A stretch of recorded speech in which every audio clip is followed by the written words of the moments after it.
secretary भारतीय communist party Bhubaneswar जे आज आप धारणा कौन पर बस आज 4टी वामपंथी दल एकत्रित हो जाने मनरेगा महात्मा गांधी नाम बदल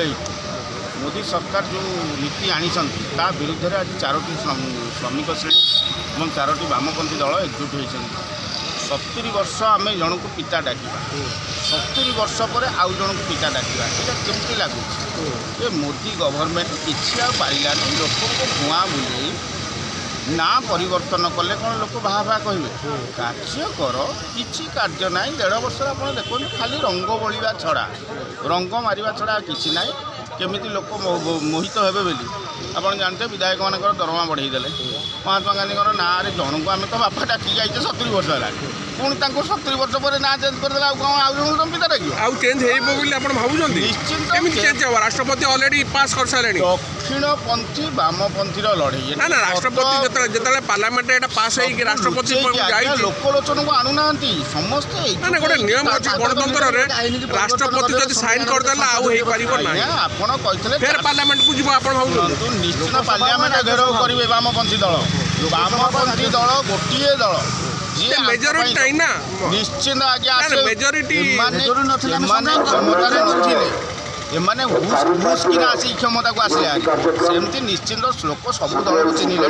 वामपंथी दल को चिन्हे निश्चित प्रोग्राम बंद कर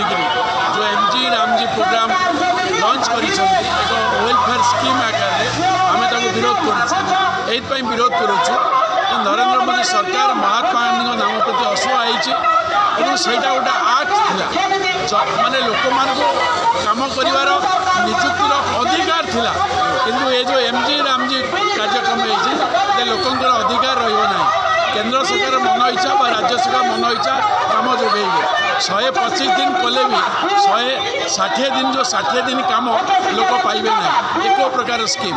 एवं मनरेगार मजूरी बढ़ई ना मजूरी 237 टंका जो अच्छी बढ़ाइबार एवं राज्य उपर अधिका बोझ पड़ो 2000 कोटी टंका बोझ ओडिशा भाया गरीब राज्य उपर पड़ो तेणु ये योजना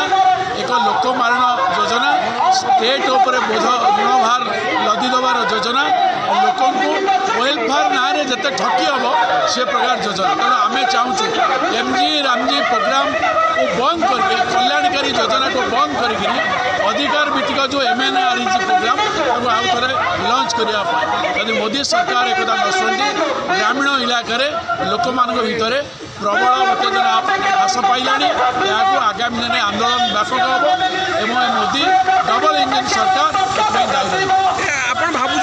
कैंसल जेहतु राष्ट्रपति साइन कर सारे आप देखो यहाँ रिकनसिडरेशन आमेंडमेंट भी हो पार यहाँ ग्यारंटी एक्ट हो पार किंतु आम भी ये कर महामहिम राष्ट्रपति आम ओडार 2000 टंका कोटी ऋण सी एत जल्दी यहाँ को आसेंट दबार नाला लोकों भितर चर्चा करी राजनीतिक दल सहित चर्चा कर राष्ट्रपति जेहेतु सब रूलिंग क्लास को सपोर्ट कर ठीक है आम भावुँ राष्ट्रपति सठिक भाव तर्जमा भी करना आप भावुँ